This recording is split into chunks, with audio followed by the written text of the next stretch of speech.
Muy buenas noches. En primer lugar, les pido disculpas porque hoy no nos acompaña María Elvira Samper, que está disfrutando de unas breves vacaciones. Bueno, en el tema que vamos a abordar hoy es un tema al que Las Claves le he dedicado ya varios programas, que es el asunto de las drogas prohibidas y del narcotráfico.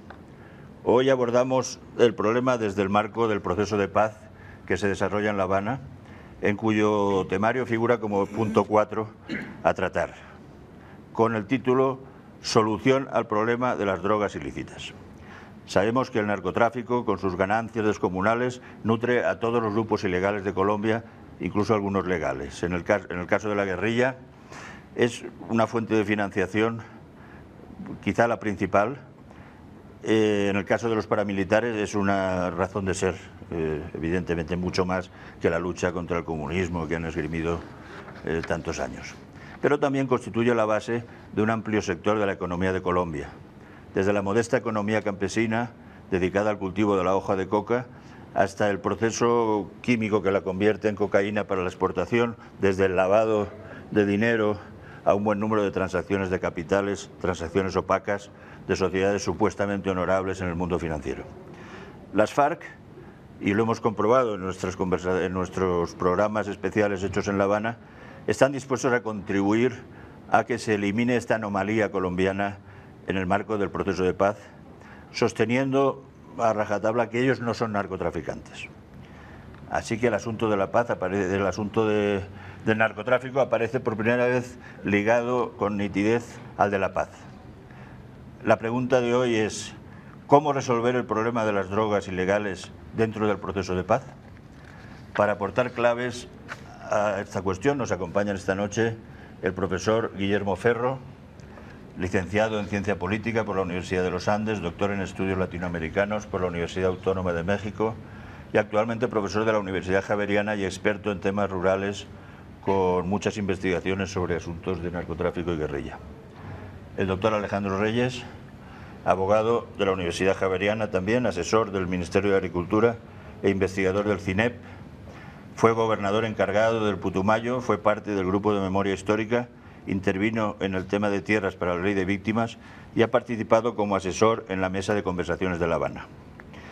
Finalmente, el sociólogo Ricardo Vargas, máster en Filosofía Social por la Universidad Nacional, autor del estudio Fumigación y Conflicto, Política Antidrogas y Deslegitimación del Estado en Colombia. El título lo dice ya casi todo, ¿no? Es director de la Asociación Andina de Colombia y ha participado en los foros que organiza la Universidad Nacional y la ONU para llevar insumos a la Mesa de La Habana. Y, como siempre, el escritor y periodista Antonio Caballero, que comparte la dirección de nuestro programa y que es tal vez el analista colombiano que más ha escrito sobre el problema del narcotráfico y esa absurda guerra en que nos metió al mundo el presidente Nixon en 1971, declarando la guerra mundial a las drogas. Bueno, pues en primer lugar dejamos los preámbulos y les pido a ustedes, a cada uno de ustedes, una valoración de lo que ha sido la política antidrogas de los últimos gobiernos y en qué situación nos encontramos hoy en Colombia respecto a este problema. Profesor Vargas. Bueno, yo creo que yo veo ahí como dos realidades en relación con el tema de drogas. Uno es una realidad mediática, donde se habla de Colombia como un país exitoso de la guerra contra las drogas, pero en realidad lo que está ahí es más el objetivo para el cual fue creado el Plan Colombia, que fue básicamente una estrategia contrainsurgente. Pero desde el punto de vista de drogas, creo que las cosas no han variado mucho. La región andina mantiene una capacidad de producción más o menos constante de unas 1000 toneladas de cocaína. Los rendimientos de las áreas de cultivos mejoran. Sin embargo, este indicador no se toma nunca en cuenta, a pesar de que se habla de que el indicador clave es la reducción de las áreas. Creo que los mercados siguen muy buenos para este negocio. Se explora hoy, por ejemplo, Australia, Asia, en general, se estabiliza en Europa, en Estados Unidos más o menos se mantiene también estable. En general, digamos que no ha habido ningún cambio y por consiguiente las condiciones en las cuales se lleva a cabo esta actividad productiva ilegal en Colombia, en mi modo de ver, siguen constantes. Creo que Colombia se especializa como un país productor que coloca la sustancia en puntos intermedios, No creo que haya una sustitución de los mexicanos del narcotráfico colombiano, ni mucho menos. Hay nuevos acuerdos, hay una nueva realidad con base en la transnacionalización del negocio, en la cual Colombia sigue participando de manera importante.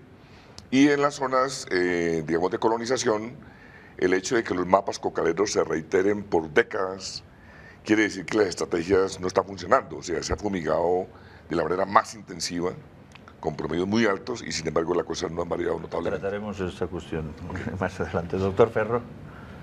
Bueno, yo creo que la política en general, en la medida en que ha estado basada en una mirada militar, ha sido una política equivocada. Si uno mira desde el principio la idea de hacer la política de drogas como una política contrainsurgente, ha resultado realmente nefasta, porque ni redujo la guerrilla significativamente, ni redujo los cultivos ilícitos significativamente, y lo que creó fue más zonas en el país intentando sacarle el quite, digamos, a la política, sobre todo a la política de la fumigación.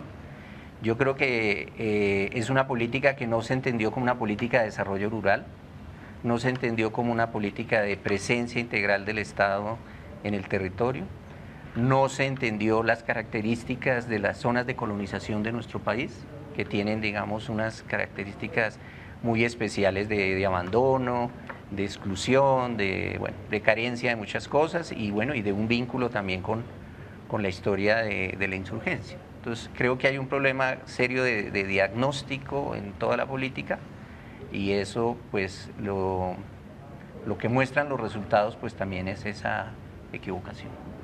Doctor Reyes. A ver, estaba pensando, en todo el debate sobre drogas en Colombia hay dos grandes perspectivas en conflicto. Hay unos que sostienen que Colombia era una sociedad sana, normal, en vías de desarrollo, con guerrillas y otros problemas, pero que de pronto le llegó el gran choque externo del narcotráfico. Como diciendo, nosotros vivíamos en una sociedad más o menos bien constituida, sana, en progreso, pero el narcotráfico vino y nos dañó todo. Aquí aparecieron unas mafias, unos aventureros de las drogas, unos campesinos los comenzaron a clientelizar para que sembraran coca, y eso nos dañó todo, porque entonces la droga se volvió la gran financiadora del conflicto, de los grupos guerrilleros, de los grupos paramilitares, y ahí se nos dañó todo. Y esa es una visión que tiende a exculpar a la dirigencia colombiana, a las élites colombianas. El problema nos llegó de afuera. Los gringos se inventaron el narcotráfico y nos lo impusieron aquí. Y hay otra visión que sostiene, por ejemplo, un académico como Francisco Tumi, que dice no, muchos otros países del mundo hubieran podido volverse emporios de la droga, pero no lo hicieron. ¿Por qué en Colombia cuajó y se desarrolló la industria del narcotráfico hasta generar mafias y una gran extensión de cultivos ilícitos y toda una industria?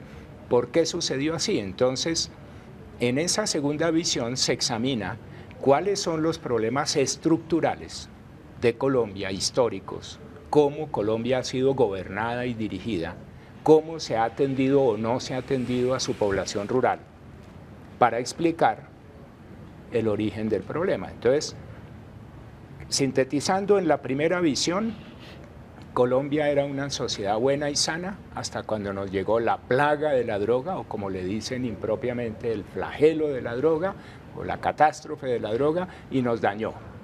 En la segunda visión se pregunta, ¿qué tiene la sociedad colombiana? ¿Cómo está mal constituida desde su origen? ¿Cómo no hemos sido capaces de solucionar los grandes problemas? Y por lo tanto, ¿cómo fuimos el país que acogió más rápidamente y avanzó más rápidamente la estructuración de mafias y de toda esta economía ilegal que hizo simbiosis con la élite colombiana tradicional? Yo me acojo más a la segunda visión del problema. Creo que la droga y los problemas asociados con los cultivos ilícitos, con las fumigaciones, con los encarcelamientos, con la creación de mafias, tienen todo que ver con la manera como está constituida la sociedad colombiana. Nosotros somos una sociedad incubadora de conductas mafiosas, de conductas ilegales, de maltratos hacia la población colombiana, y por eso tenemos los problemas que tenemos. Muy interesante ese punto de Yo vista creo que histórico, eso es así, Antonio. yo creo que eso es así, pero sí no hay duda de que la droga agravó todos esos problemas. Sin duda. La sociedad colombiana los creaba de todas maneras y existían desde antes. Pero los chorros inmensos de dinero de la droga, que no son comparables a los de ningún otro tipo de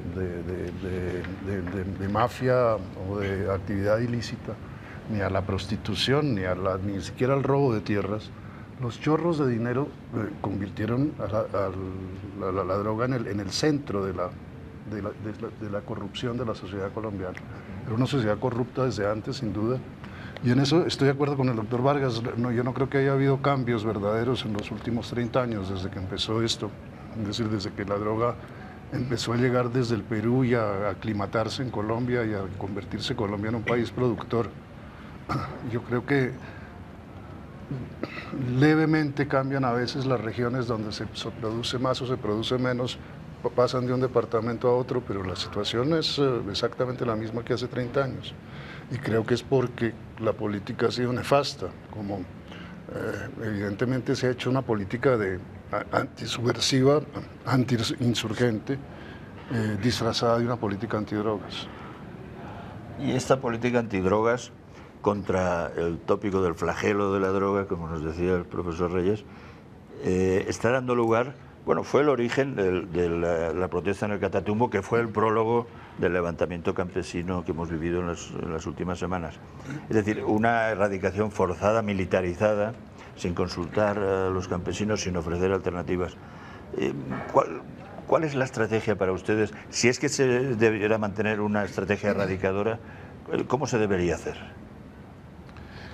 Bueno, yo creo que la pregunta de pronto sigue creyendo que el problema son los cultivos ilícitos, y yo creo que ese no es el problema. Y el problema yo creo que está en otro lado para Colombia hoy, digamos. Aún si se modificara la política global de drogas en un sentido interesante, de regulación, por ejemplo, Colombia ya tiene heredado una cantidad de problemas por razón de la droga que necesita, digamos, precisar. En mi modo de ver, hay efectivamente unos discursos mafiosos con criterios de legitimidad en muchas partes del país. Creo que gran parte de la transformación agraria que se ha dado en Colombia está asociado con ese problema. La manera como los conflictos se siguen resolviendo es simplemente liquidando a quien se opone, a los que reclaman restitución de tierras. Y esa parte de la sociedad colombiana que no está representada, por ejemplo, en La Habana, es un obstáculo gigantesco. Además de los problemas de la negociación misma, esta situación que tiene el país se constituye, en mi modo de ver, el problema central para poder hablar de paz en Colombia. Y yo no veo que estén dadas las condiciones, los mecanismos para poder, digamos, coger el problema y atacarlo en su raíz. Perdón, Entonces, un segundo, no sí. quiendo bien cuál es la parte de la sociedad colombiana que no está representada en La Habana. Las mafias... ¿Las mafias deberían estar representadas en La Habana? Yo creo que sí, porque digamos, ellos ya han hecho un tránsito hacia una legalización. No, yo no hablo de mafia como empresario exclusivamente de narcotráfico. Hay un proceso ya de incorporación al país a través de la concentración de la tierra, a través del control de presupuestos municipales, a través del control de gobernaciones, alcaldías, parte del Congreso. Esos núcleos son enemigos del proceso de La Habana, pero son muy importantes para resolver el problema del conflicto de fondo del país. Y a mi modo de ver, hay dos cosas. O se les reconoce para que sean parte de la negociación, o el Estado diseña una política antimafia de fondo. Creo que la manera como el discurso que hoy en día opera de reducir el problema a unas bandas criminales es lo peor que se puede hacer para atacar este problema.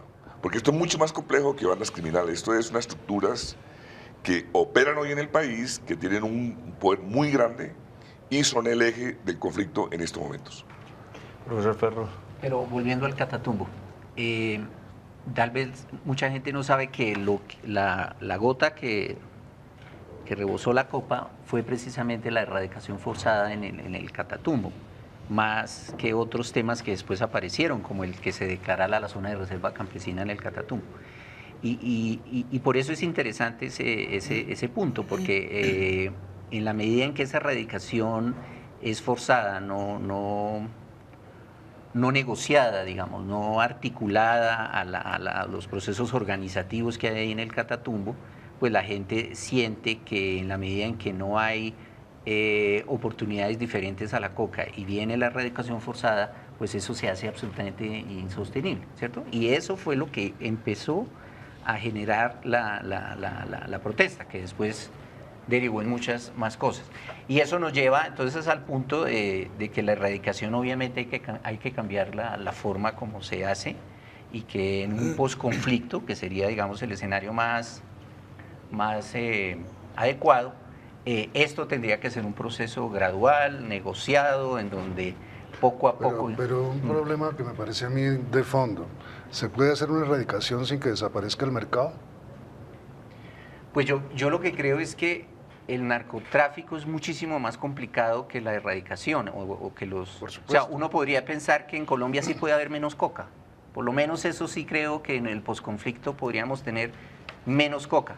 Ya el tema del narcotráfico, como lo han señalado aquí, ya es realmente otra dimensión y otra escala. Pero sí creo que podríamos tener una oferta muchísimo menor en el posconflicto, ya con la post-FARC, como se llame las FARC en el futuro, en un proceso de negociación y acuerdo sobre cómo sustituir este cultivo gradualmente. Sí, un segundo para un tema que se ha apuntado varias veces aquí, que es el tema de la erradicación por la expresión de glifosato.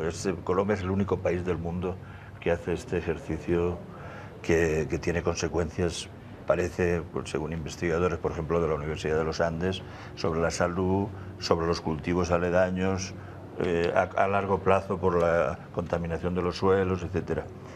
¿Qué opinan ustedes del tema del glifosato? ¿Y por qué ese ha sido el centro de la política erradicadora, entre comillas, de sucesivos gobiernos? Porque no lo ha inventado el gobierno Santos.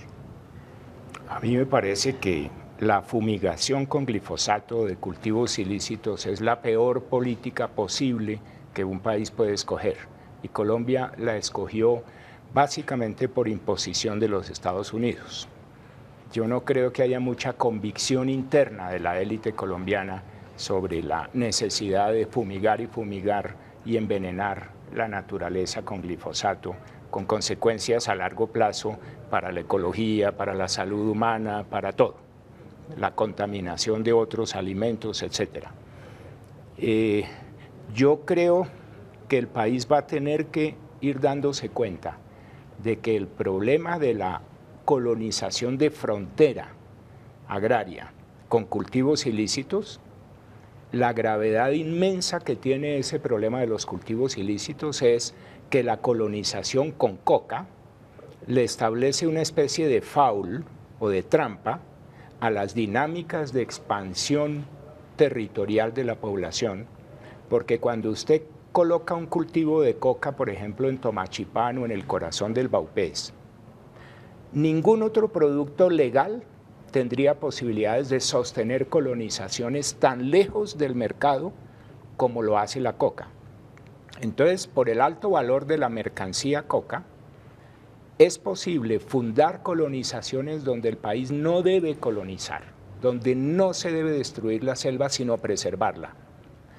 Y un daño adicional se le hace cuando a esa misma selva se la siembra con glifosato. No solo se le destruye por tala y siembra de cultivos, sino que se la envenena. Me parece a mí que la solución de fondo verdadera es la que el país no ha querido afrontar, igual que no ha querido afrontar el problema de los campesinos sin tierra, igual que no ha querido afrontar enviar legiones de campesinos hacia zonas de colonización con un costo ambiental que hoy día ya es prohibitivo. afectar las 42 o 44 millones de hectáreas de bosque amazónico que nos quedan, convirtiéndolas en polvo para la nariz de los consumidores de coca, me parece el peor crimen que está cometiendo la humanidad en este momento, desde el punto de vista ambiental. Es uno de los crímenes más graves. Entonces, la verdadera solución a la tragedia de los campesinos que tienen que cultivar coca como el único producto que le da algún valor de mercado a su trabajo, la tragedia de esos campesinos es que no están incorporados al desarrollo del país. Son una periferia a la que no le quedó más alternativa de desarrollo que la economía ilegal. Y por lo tanto quedan víctimas de los grupos armados que quieran montar tributaciones y extorsiones sobre ellos. El campesino cultivador de coca es la peor de las víctimas que hay en Colombia.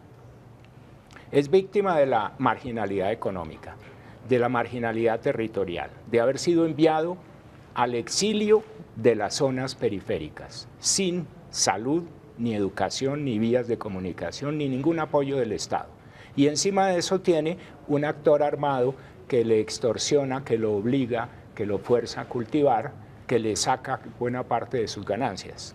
Es lo peor que tenemos. Entonces, la verdadera solución, un ordenamiento de la población en el territorio productivo, cerrar la expansión de la frontera agraria, devolver esas colonizaciones coqueras, dándoles tierra y apoyo productivo y presencia del Estado dentro del mercado. Por no repartir las tierras del Sinú, del Valle del Magdalena, del Ariari, por no repartir las tierras de la costa atlántica, forzamos a los campesinos a ir a cultivar coca. Pero Alejandro, ¿y usted cree que de verdad que es posible reducir de nuevo la frontera agrícola, retrotraer lo que ha sido la colonización campesina a otras regiones donde efectivamente las tierras ya tienen dueño? Una pregunta para la segunda parte del programa, porque me piden que hagamos una pequeña interrupción para la publicidad. Muchas gracias.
Antonio tenía el uso de la palabra. Me preguntaba yo si de verdad cree usted que es posible deshacer lo que se ha hecho en los últimos 30 años en cuanto a la expansión insensata de la frontera agrícola. Colombia es el único país de América Latina, hasta donde yo sé, que no ha cerrado la expansión de su frontera agraria. Hoy día, con la mayor conciencia ambiental y de cambio climático que tenemos, los países que tienen un tesoro de selvas vivas todavía en pie, lo tienen que conservar, pero con mucha fuerza. Es que es una decisión relacionada con moderación del cambio climático, de tal forma que toma una prioridad mucho más alta. Miren, Colombia, para responderle a Antonio, Colombia sigue teniendo una legislación agraria que sigue considerando que tenemos tierras baldías susceptibles de ser adjudicadas a campesinos para colonización, y eso dejó de ser realidad hace mucho tiempo. Colombia no tiene tierras baldías desocupadas. Todas las tierras baldías tienen pobladores, tienen ocupantes. Que no tengan legalizada su propiedad es otra cosa, pero aspiran a ser rentistas de la tierra. El campesino colono que comienza con una platanera aspira a ser un ganadero unos años después, y si no logra ser ganadero, a venderle la tierra a los ganaderos y pasarse más adentro de la frontera. Pero en todo campesino colombiano hay el sueño de ser un terrateniente, de ser un hacendado. Y ahí está el origen del problema. No tenemos una superficie ilimitada de terreno. Tenemos que acotar la tierra disponible. La agricultura tiene 15 millones de hectáreas disponibles y no más. Colombia no es un gran país agrícola. Colombia es un gran país megadiverso y ambiental. La principal riqueza colombiana sería conservar el ambiente y obtener beneficios sistémicos del ambiente. Captura de carbono, producción de oxígeno, regulación de aguas, regulación. Todo lo que no se está haciendo. Todo lo que no se está Sería una haciendo. respuesta ambiental al narcotráfico, o sea, al cultivo de coca, vamos. Ambiental y social y de estructura agraria. ¿Cómo modelamos la estructura agraria? Entonces, yo sí veo, Colombia no va a salir adelante. Pero eso queda muy claro, digamos, en la teoría. Pero ¿cómo se pasa eso a la práctica? ¿Cómo se convence a los campesinos que son expulsados por los terratenientes que van comprando? ¿Cómo se convence a los terratenientes que van expulsando a los campesinos por la fuerza o por el dinero para que eso se revierta? Por eso yo sí estoy en radical desacuerdo con Ricardo Vargas en su propuesta de que representantes de las mafias lleguen a negociar la paz en La Habana también, o mejor dicho, Ricardo lo que dice es, esos son parte de un nuevo país real, son fuerzas sociales que ya están sembradas en la sociedad colombiana y debemos considerarlas para efecto de resolver el problema de violencia que tenemos en Colombia. Yo digo, justamente la negociación de paz en La Habana con las guerrillas, asumiendo que las guerrillas no están del lado de las mafias, sino de los luchadores sociales que tuvieron que verse involucrados con el narcotráfico, pero que no son la élite emergente colombiana. Yo sí creo que la negociación de paz y la solución de los problemas agrarios pasa por reducir a sus justas dimensiones y desmontar del excesivo poder que adquirieron las mafias colombianas y no deben estar sentadas en la mesa de negociación. ¿Quieres retomar ese punto? Sí, claro. Mira, el problema es este, el problema es cuál es la verdadera capacidad del Estado colombiano para responder a una estrategia que implica tocar intereses tan fuertes como los de las mafias en proceso de legalización hoy. Yo lo veo extremadamente reducido, digamos, ese poder. O sea, 65 asesinatos de reclamantes de tierra, para mí es un dato contundente del poder que tienen y la pobreza del Estado para ofrecer seguridad en una situación particular como esa. Yo creo que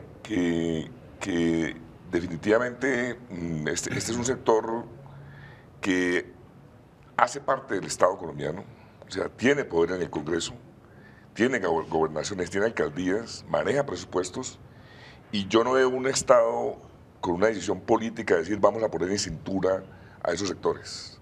Creo que la gobernabilidad del país se vería seriamente afectada si hace eso. ¿No significaría una normalización de Colombia en el contexto democrático latinoamericano y universal? Es decir, eliminar una vertiente mafiosa del Estado, parte del Estado, como usted dice. ¿Hay que renunciar a eso? Es decir, ese es el gran dilema que tiene el país, pero el país no lo reconoce, no lo ubica, no lo sitúa. O definitivamente es una negociación con ellos, una opción pragmática, o es un aprestamiento del Estado para combatir con todo a esos sectores, que yo no lo veo. O sea, yo veo que el Estado lo que hace es negociar con ellos, conciliar con ellos, incorporarlos cada vez más con un poder impresionante. Entonces, yo diría que hay esas dos opciones. O son parte de la negociación del problema o son un objetivo para poner, digamos, el país de cara a una realidad de vigencia de la ley por encima de esos intereses particulares tan poderosos. Y en el primer caso, negociación, ¿a qué habría que llegar en esa negociación? ¿Cómo acabaría esa negociación? Bueno, es bastante difícil el punto. Digamos, en el caso de... ¿Por qué es difícil? Porque, digamos, en el caso de Italia, donde efectivamente se generó un movimiento antimafia en todo el sur de Italia, tiene la ventaja de que hay una identificación clara de unas organizaciones, con nombre propio, con figuras. En el caso nuestro, la dificultad radica en que esos grupos han permeado partidos políticos, han permeado el Estado, y son una estructura muy poderosa que afecta la posibilidad de la gobernabilidad del país. Pero Sí, digamos... pero ¿cómo se pone a negociar en La Habana, por ejemplo, a representantes de esos grupos si justamente están dispersos por todo el país, permeando todos, permeando la política, por supuesto, pero permeando también la economía en todos sus aspectos? ¿A quién se escoge como representante de esos grupos? Digamos, en La Habana, Villegas está en representación de la ANDI. ¿A quién se envía como representante de las mafias para que discuta en La Habana sus puntos de vista? Bueno, yo creo que dentro de la estructura terrateniente colombiana hay mucho de eso. O sea, yo creo que gran parte de esos intereses están ahí, digamos, en eso. Creo que Digamos, hay que buscar formas donde ellos no van a aparecer como representantes del narcotráfico, sino sectores políticos que tienen un gran poder sobre la tierra, por ejemplo. En estos días se ha venido hablando en las últimas semanas de que vaya un grupo de representantes del Parlamento. En el Parlamento, como usted dice, efectivamente está lleno de representantes de esas nuevas fuerzas oscuras. Sí. También Fedegan, por ejemplo, Fedegan ha tenido sin duda conexiones muy importantes con esos grupos mafiosos. Pero ¿sería qué? ¿Fedegan, el Parlamento?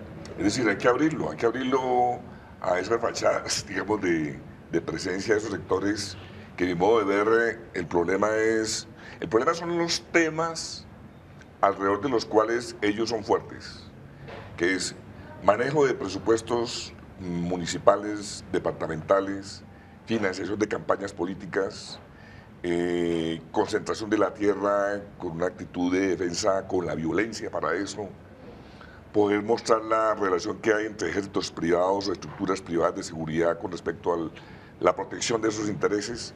Digamos, yo veo ahí que el país está en un tránsito donde colocar eso como lo ilegal es una dificultad, efectivamente, porque el país está conviviendo con eso, se está haciendo con eso. El Estado colombiano, como el guatemalteco u otros casos, digamos que han incorporado una especie de criminalización y de criterios, digamos, de discursos mafiosos que están efectivamente regulando parte de la vida regional de este país. O sea, en muchos lados el periodista que denuncia un caso de corrupción lo mata. Eso es sin duda así en la realidad. Entonces, ¿qué hacemos? Pero no es decir, la salida a eso es aceptar la criminalización del Estado colombiano y de la sociedad. No, es decir, es poder negociar un nuevo pacto, digámoslo así, con vigencia de la ley, digamos, con lo que debería ser un Estado liberal, democrático. Mientras tanto, va a ser un claroscuro en el cual tenemos la forma de un Estado democrático, pero en la realidad, en las regiones, nada de lo que se proponga va a ser posible, ni siquiera la paz, porque ellos tienen todo el poder político, económico, armado, para hacer lo que ellos están planteamiento pesimista, sin duda. Sin duda. Profesor Ferro, que lleva tiempo sin estoy en radical desacuerdo. Estando de acuerdo con la gravedad del tema de la negociación con el narcotráfico, no sé si yo sería muy modesto en pensar que por ahora podemos reducir materia prima, digamos, reducir materia prima para el narcotráfico, ¿sí? Que eso es lo que podríamos hacer, incluso haciendo una salvedad a lo que decía Alejandro. Yo creo que de pronto hay algunas zonas en donde se debería seguir produciendo coca. Creo que una de las cosas que salieron de este seminario de la Nacional y del PNUD es una serie de proyecticos interesantes que hay de hacer uso legal de la coca, ¿no? Y las ventajas alimenticias, comerciales, industriales, ¿sí? Yo no creería que necesariamente todos los productores de coca dejarían de ser productores de coca en ese nuevo escenario en donde tendríamos una coca legalizada, ¿cierto? Entiendo que esto es muy poquito frente a lo que tú estás planteando, que es realmente de fondo. Pero es tal vez a lo que podríamos ir avanzando, es reducirle materia prima al narco. Sobre eso quisiera una simple anotación. Yo creo que más que el tema de arrancar la coca y sustituirla, ¿por qué no se abordan elementos estructurales que van a incidir en la permanencia del problema? Doy uno. Todas las decisiones de política que está tomando el gobierno sobre el tema minero en la Amazonía, en la Orinoquía, van a ser un factor coadyuvante a que en el mediano plazo vuelva y aparezca de nuevo la dinámica de los cultivos. Es decir, el boom minero va a jalonar procesos de desplazamiento, de migración. Eso va a pasar. ¿Y qué queda de eso después? ¿De qué vive la gente, como planteaba Alejandro? Pues simplemente hay un recurso que se llama economía de la coca. Entonces, hablar de sustitución ahora me parece un poco ingenuo, ¿no? Digamos, es hablar de los problemas básicos, estructurales, que siempre han generado la posibilidad de que de estas regiones se conviertan en productoras de coca. Doctor Reyes, yo estoy gestos de disconformidad. Sigo en desacuerdo con Ricardo, pero cada vez más radical. El planteamiento de Ricardo se adoptó mucho en Colombia hace unos 10, 15 años cuando se hablaba de que teníamos una narcodemocracia. Después comenzaron a aparecer todas las evidencias de que las guerrillas igualmente estaban sembradas en la economía de la droga para sostener su guerra. Entonces, lo que estamos haciendo en La Habana es la negociación de una narcodemocracia con una narcoguerrilla, es decir, el país es del narcotráfico. Yo me niego a pensar eso. Este país es más grande, más complejo, más rico y no se agota con el narcotráfico. El narcotráfico es 3 o 4% del Producto Interno Bruto colombiano. Hay discrepancia en las cifras, puede subir hasta 6, 7, qué sé yo, pero es una parte marginal. Es cierto que hay unas élites terratenientes enriquecidas con el narcotráfico, que hicieron simbiosis en muchas regiones. Es cierto que narcotraficantes han financiado campañas políticas, que han subsidiado las carreras de políticos, pero de ahí pasar a decir que este país es gobernado por las mafias es contraevidente. Si Pablo Escobar fue un capo que duró 15 años o Rodríguez Gacha duró 10 o 12 años siendo capo, hoy la vida útil de un capo no supera 2 años. Cada vez la policía... No supera 2 años, eso es cierto, pero son sustituidos, claro, inmediatamente. Claro, son Alejandro, sustituidos, pero se les distorsionas. impide cuajar como estructuras de poder. Es un poder absolutamente endeble, erosionable, que dura hasta la siguiente orden de captura y el siguiente bloque de búsqueda que finalmente los caza. Ahí han ido cazando a los grandes jefes de las BACRIM también. Están extraditados la mayor parte de los narcotraficantes que sobrevivieron. Están pagando penas en Estados Unidos. Están en la cárcel 80 políticos por vinculaciones con paramilitarismo y narcotráfico para sus campañas.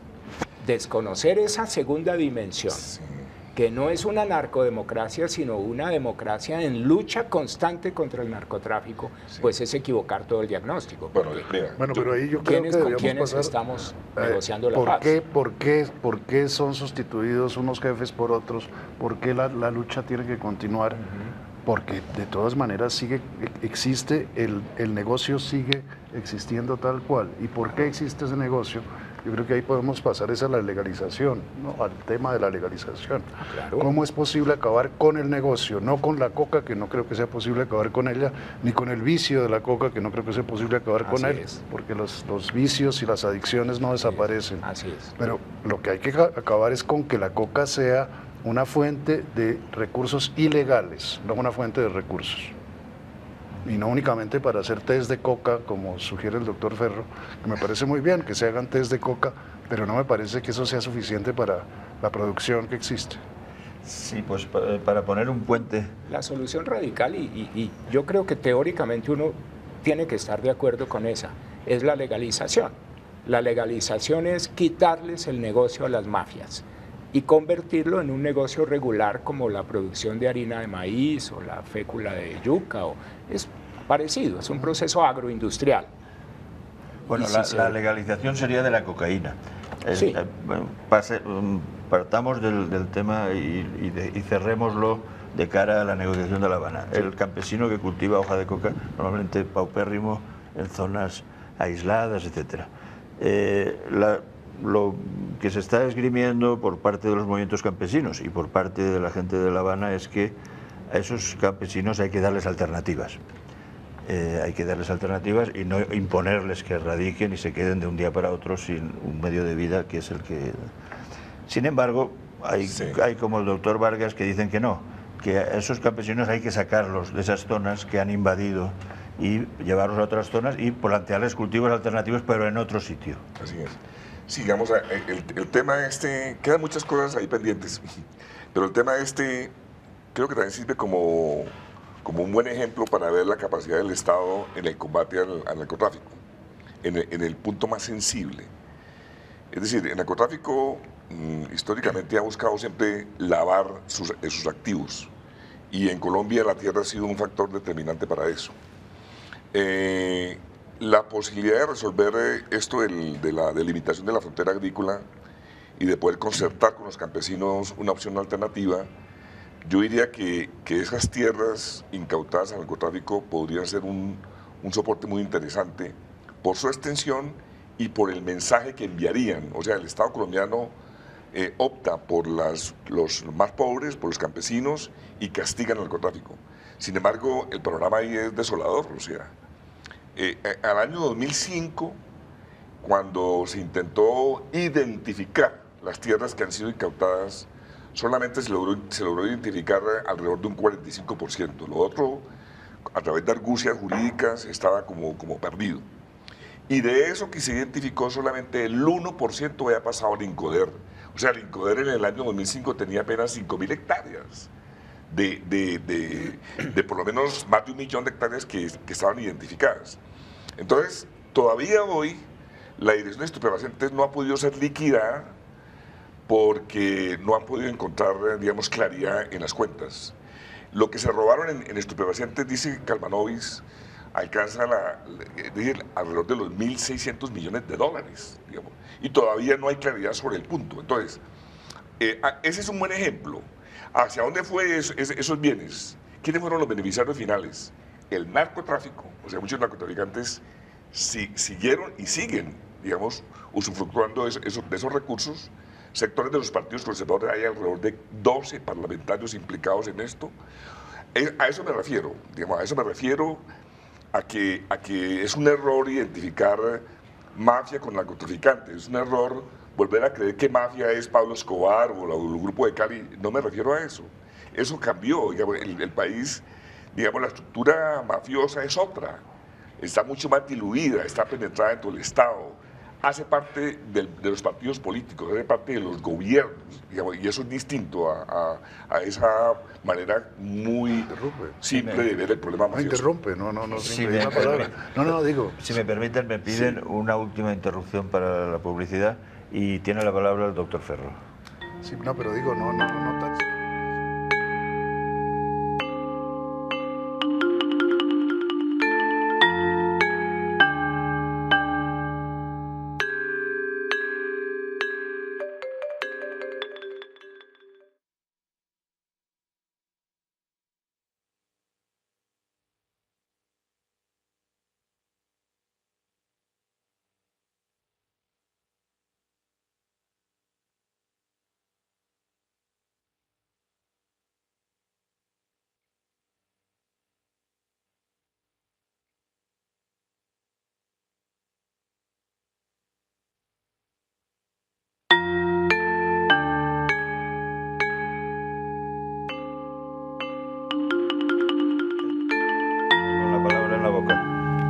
Ricardo, pero tal vez podríamos estar todos de acuerdo que en un escenario de posconflicto, en un escenario más democratizado del régimen político colombiano, si tenemos a las FARC, digamos, del lado de adentro, por llamarlo de alguna manera, podríamos tener muchos más elementos para combatir el narcotráfico. O sea, como que yo estoy en el poco a poco, ¿no? Esta lucha que planteas tú es la lucha definitiva, digamos, la lucha contra el narcotráfico, pero creo que en ese poco a poco, si vamos a tener un país que represente a sus fuerzas políticas de una mejor manera, si vamos a tener una izquierda más poderosa, si vamos a tener la FARC del lado de la solución, como dicen, pues yo creo que estaríamos en mejores condiciones de enfrentar todo eso que tú nos dices y que yo lo veo, digamos, claro, ¿sí? Pero pienso que hay que dar pasos. Ahí hay un problema, y es que las FARC son un actor más de la economía ilegal de las drogas a través de la prestación de seguridad en zonas de cultivos y está hablando rutas. del POS. Bueno, vamos al POS. No, pero antes, la economía. Sí. Vargas, usted ha estado en las mesas de la Universidad Nacional y de Sí. Naciones Unidas para llevar conclusiones a La Habana. ¿Qué conclusiones van a llevar? Porque Bueno, usted no va a plantear que vayan las mafias allí. Habrán preparado otro tipo de... No, digamos, lo que yo digo es que mientras el país no asuma ese problema, no es posible... ¿Pero qué ponen ustedes en la mesa de La Habana? Digamos, el gobierno tiene una metodología para la paz y habla de que estos solamente son unos acuerdos que se van a firmar y que la verdadera paz arranca en lo que es la construcción de paz territorial, dice digamos, el documento de ellos. Esa paz territorial tiene que ver con la metida ya en las regiones, en lo concretico, digamos, cómo se va a construir lo acordado. Y ahí es donde yo veo la dificultad gigantesca. En esos territorios donde se va a ir después a implementar la paz, están esos poderes que concentrados en la tierra, que manejan toda la estructura administrativa del Estado en gran parte del país.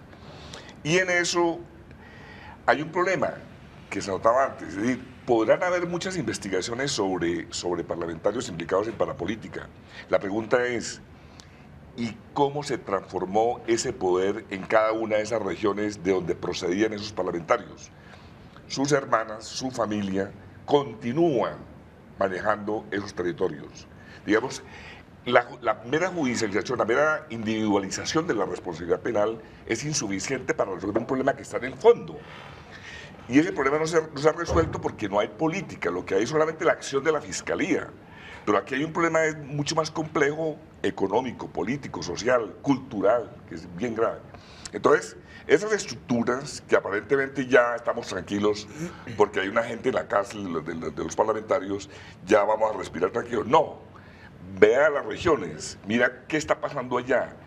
Están vivos los poderes privados de violencia, están asesinando dirigentes campesinos. Eso está ahí, está pasando ahora mismo, en relación con todas las dinámicas de al menos responder por la restitución de tierras a los despojados. No, Ricardo, es cierto, Colombia tiene problemas gigantescos, serios. Uno de los problemas muy serios es el deterioro de las administraciones locales, del gobierno local y regional en Colombia. Eso es una de las consecuencias del embate de crecimiento de la violencia, de las mafias, de la corrupción. Todo eso se injertó finalmente en deteriorar el Estado local y regional en Colombia. Colombia tiene más o menos un 30 o 40% de sus municipios que funcionan, donde se gobierna y se invierte y se hace gasto público y la corrupción está más o menos reducida o controlada. Y un 60% donde el Estado no controla su territorio ni el gobierno local. Eso es un problema enorme, pero te menciono otros. En estos días en la prensa salió, Colombia, el capital colombiano tiene cerca de 90 billones de pesos colocado en paraísos fiscales, en las Bahamas y en Antigua y en otros sitios. El gobierno está comenzando a poner un control y puso un impuesto grande a la traída de esos capitales, entendiendo que son lavado de dinero, o a la exportación y consignación a esos capitales, entendiendo que es fuga de capitales. Ahí tienes tú otro problema gigantesco estructural del país. Pero como ese tenemos 10 problemas inmensos en este país. Entonces, el posconflicto y la negociación de paz con las guerrillas nos permite comenzar a solucionar varios de estos enormes problemas estructurales. La calidad de los gobiernos locales. Va a ser mucho más fácil recuperar esa calidad y recuperar para la ciudadanía el control de esos gobiernos en el posconflicto. Sí, pero y ojalá en el posmafias. Es decir, en la negociación no se está abordando eso. No. Allá está abordando simplemente el problema de la FARC y punto. No, volviendo... Que es un problema grande, sí, pero no, los problemas estructurales no se están abordando. Volviendo a La Habana, sí, pero... pero es que en La Habana se está abordando naturalmente el problema de las FARC. Pero es que ese es el conflicto armado. Claro, sí, los otros problemas son los que se van a abordar después. Justamente a lo que se opone el gobierno, hasta donde yo entiendo, es a que en La Habana se discutan todos los problemas de Colombia.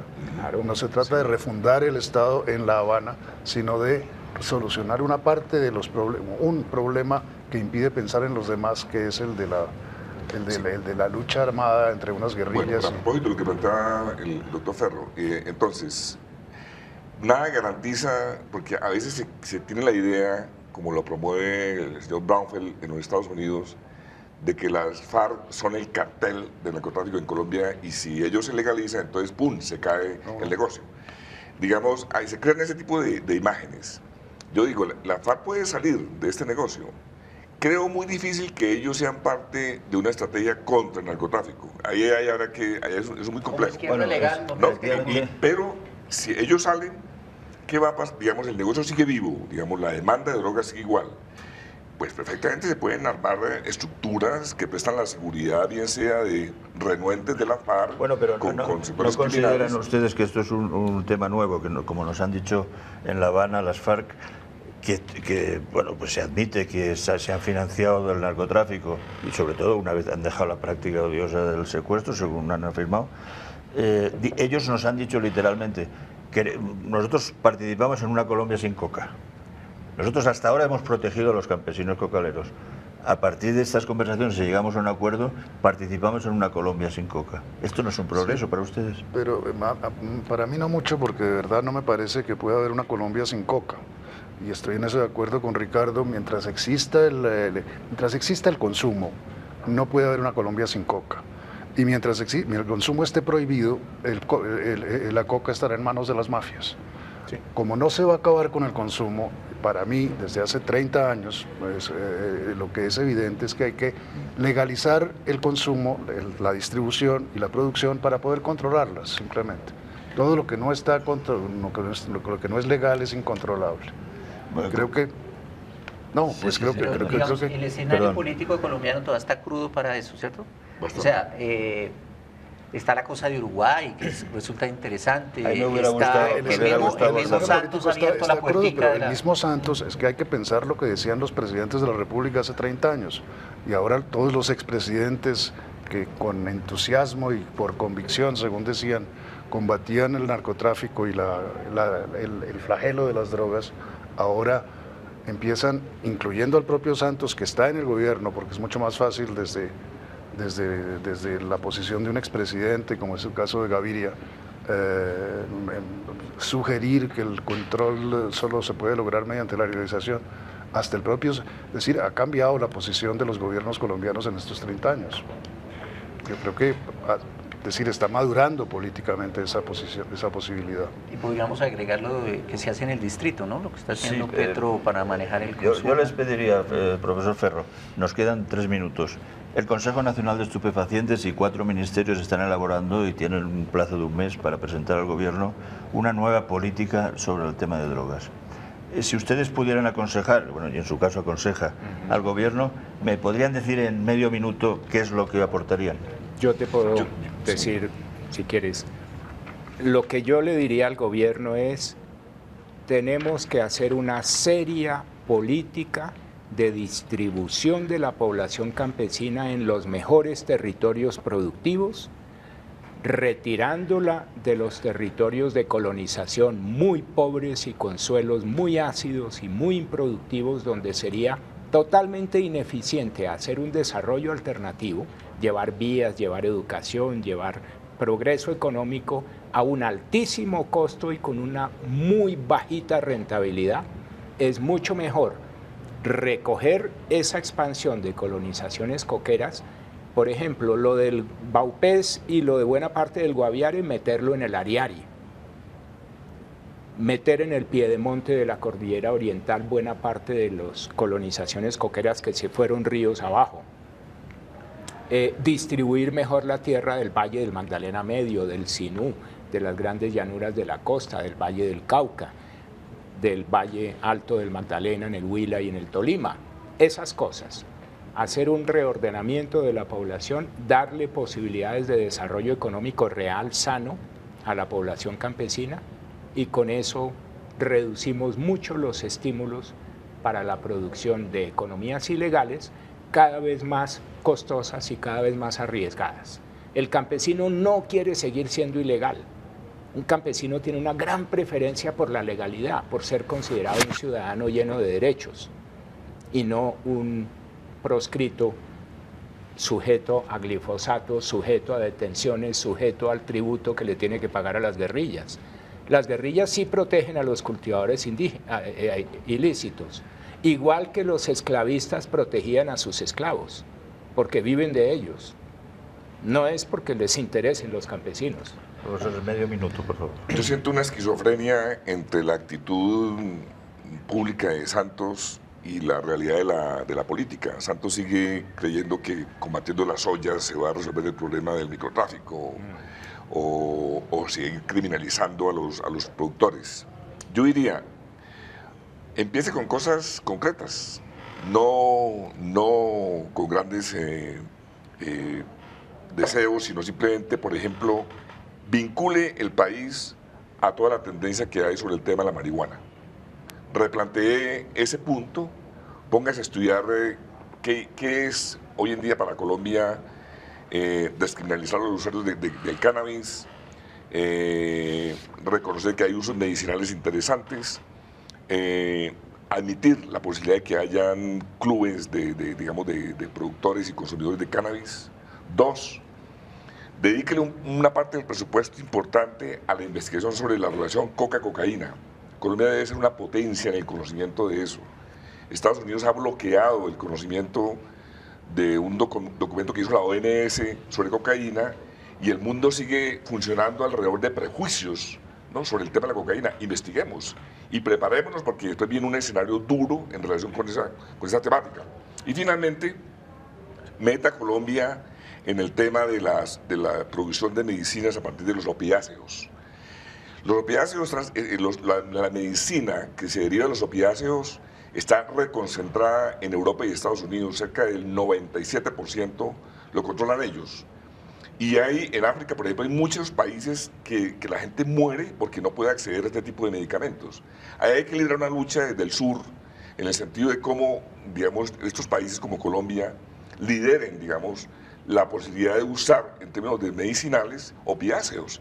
Y entonces eso va a generar un ambiente distinto, una mirada distinta del problema. Ese podría ser otro ángulo para un nuevo programa. Complementar lo que planteó Alejandro, que estoy de acuerdo con eso. Bueno, lo primero no a la fumigación. Acabar con la fumigación tiene que ser la primera cosa. Además, un gesto en términos de la paz, bien importante. Lo otro es, estando de acuerdo con Reyes del reordenamiento, puede sonar un poquito como muy desde arriba, que yo muevo las fichas del tablero, ¿no? Creo que tiene que ser muy participativo ese reordenamiento demográfico y territorial que tú estás proponiendo, ¿cierto? Porque es complicado así como yo muevo aquí y acá. Y bueno, y yo insisto en el desarrollo rural, ¿no? Esa es la tarea pendiente en este país. Sí, su especialidad, además. Sí, y bueno, mis compañeros también. Esa es la tarea pendiente. Pero creo que sí podemos avanzar también en los temas de regulación, en los temas de salud pública. Todavía hay mucha tela por cortar en esos dos temas. Y creo que, aunque estemos crudos, sí entiendo que el ámbito internacional nos está favoreciendo un poco. Bueno, nos ha faltado tratar precisamente el tema internacional y muchos otros. Que es del tema internacional de donde depende todo, insisto yo. Sí.